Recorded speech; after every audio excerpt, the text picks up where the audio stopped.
Hey guys, welcome back. We are, and girls, we are working on the box bellows again.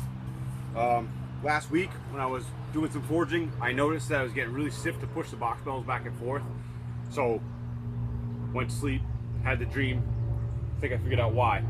So I had 2 layers of fabric on it. I took off the first layer and the next day it worked good again. It was back to pushing nice air and it was back to being pretty smooth. And then I came out again the next day, do some more forging, and it was stiff again. So I took off the next layer of fabric, worked good again, but I was losing air on the blow by. It wasn't a tight seal. So what I think was happening was, you can see this is about 1 inch and 3/16 thick. What I think is I got too much surface area. I rounded these over and I thought the fabric would be nice and tight, but I think the fabric is shimmying back and forth and actually starting to bind up a little. And so it wasn't working out. So what I did was I opened the box up, moved the piston all the way back, and then took my square, rested it against the glass, pushed it out tight to the glass, and struck some marks on all 3 sides. And then the top, I'll do the same. So the plan is, anyway, to cut it down to that size, and then put it in the table saw, rip a kerf vertically all the way around in the center. So on all 4 sides, rip a nice 1/4 inch kerf, inset some mahogany or plywood, I'm not really sure yet. Inset a piece of wood that's only 1/4 inch thick, so that will give me a lot less bearing surface. You're talking 4 sides, 1/4 inch is 1 inch. This right here is 1 inch already. So you talk 1 inch, 2, 3, I got 4 inches of bearing surface. So it should lower the amount of resistance I'm feeling against the glass. And then I'll either go with fabric. I'm thinking almost like packing tape might work though. I'm not sure. It's nice and smooth, it slides in the glass nice, and it's replaceable. So it's kind of trial and test. And all right, so we've gone to the table saw, we've taken off all the round over edges, we've squared it up. It's probably got, I'd say, a good 1/2 inch gap all the way around the circumference now, or the perimeter, to the box itself, to the glass in the box. Now what I'm gonna do is I'm gonna lay out my 1/4 inch kerf to be centered all the way around. See, that's what we're looking for right there. And then we'll inset a piece of plywood or mahogany, I'm not sure yet. A lot less bearing surface, but a nice, clean, smooth fit. So now back to the table saw. I'm gonna make this, 1 inch deep. I'm gonna glue these in so I can clamp them, and then eventually I can just take a plane and just take a couple swipes off it, retape it, and keep going, whatever, as it needs final adjustments. It's wood. We're in New England, so, July, this thing ain't gonna move. In, late October, there's gonna be a huge gap. The humidity changes so much around here that it's hard to predict when it's gonna work. So maybe I'll have to replace them, but it can all be done again with the table saw, popping out the wedges, and it's going to work. So let's rip this and move to there. There it is. So we just knock off the edges. I'm gonna glue this, put this piece in, so if I ever have to, I can cut it off flush again, cut the piece out, just cut the glue joint, put a new piece in, and it can always be serviceable. I could just do screws, put it in and pinch it with screws. Maybe that's an option. But I'm worried about this straight grain, the long grain end, break off. So I don't know. We'll see. All right, now we're using the number 4 scrub plane, Stanley, and we're just gonna knock off our saw marks and take that last bit off so that it'll fit perfectly.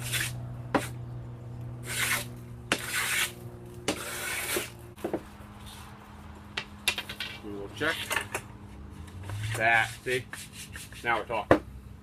Just enough for some glue in there. Look at my bearing surface. It's gonna be a 1/4 inch. I'll round these over. This is gonna be awesome. So do the other one,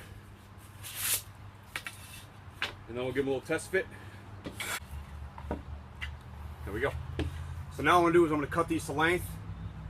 I'm gonna 45 them. So I think that's gonna be the best way. I gotta figure out how I'm gonna get. I have my inside marks here from my square originally, so I can use those to transfer out to get the edges of my box. Whatever, you don't care. Whatever you gotta do, figure it out. Every project's gonna be different. Every person's gonna have a different way of going about it. I'm gonna rig it, so I'll see if I get all these mitered. Okay guys, so we're back. Got it all mitered. Oh, there goes one of them. They're not glued in yet, obviously. So they're mitered. They're all fit nice and tight. So now what I'm going to do is I'm going to glue them, and I'm going to put small brass screws in also to pin it, because I'm impatient. I don't want to wait for glue to set up. I want to try the piston out and make sure it's working. Now we're going to use some 3/4 brass panhead screws. You see that? Focus. There we go. So 3/4 solid brass panhead screws. I had them from a previous project. I'm going to put some around the perimeter. All right, now we're back. Now we have all that stuff done. We planed it. We fit it like 3 different times. I think we got it pretty close. So you can see, this is the finished piece. I screwed through both sides because I'm lazy and I'm impatient and didn't want to wait for the glue to dry. So I'm using them as little clamps. The brass screws aren't going to hurt anything in there. And then what I did was fit it a couple times, planed it as close as I could, knocked off the edges, and I put packing tape on there. Why packing tape? Because it's slippery. And it's quick to change out if I need to. It's really slippery on glass too. It should slide really nice. I have maybe a 30-second all the way.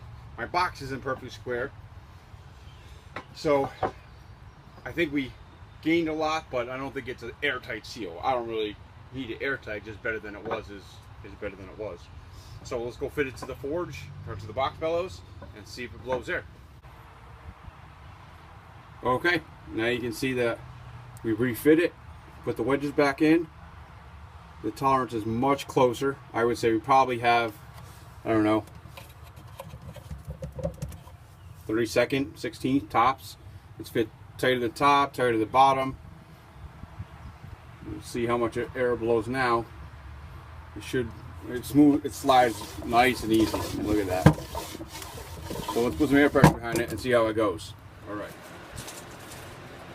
As you guys can see, or maybe you can't see, really crappy angle, isn't it? That better?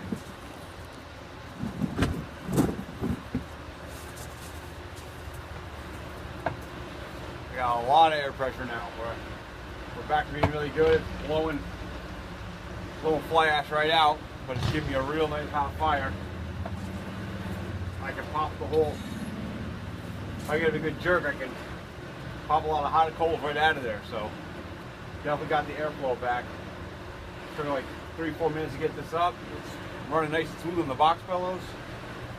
I would say it's a successful project.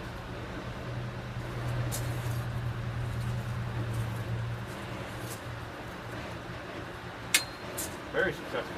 So we got good airflow now. Hope it doesn't seize up again. No more issues. We got a nice steady stream of air now. Nice and smooth. Not killing myself trying to push it. I think that surface area by reducing it really helped. So now we'll start forging something.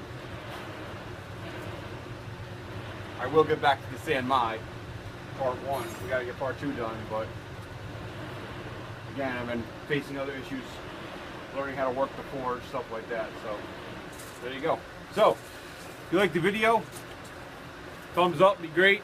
Subscribe would be great. I want to do a tong video. I tried a couple times. I've had different issues. One with riveting, one with just thinning out my material too much, get my boss's angle. It's a little tougher than I thought it was going to be. The San Mai welded good, so we're going to get into that again. And I have a piece left over that we're going to probably fold up and try to make it some layered Damascus, something like that. I'm not sure. But like I said, thumbs up. Thanks for watching, guys. It's great to have you along. And we're going to start a carpentry project real soon on a Chinese bench. The old world China, most of the restaurants have those small, look like little sawhorse benches. And I've always wanted to build one with some through mortises and some wedge tenons, you know, something real funky. But we'll meet up at the lumberyard for that. And we'll actually pick some wood together, talk about different grains, different species of wood, and make it a little more exotic, a little more fun. And then we'll get back into the shop and start milling it up. So Tune in, guys. Thanks.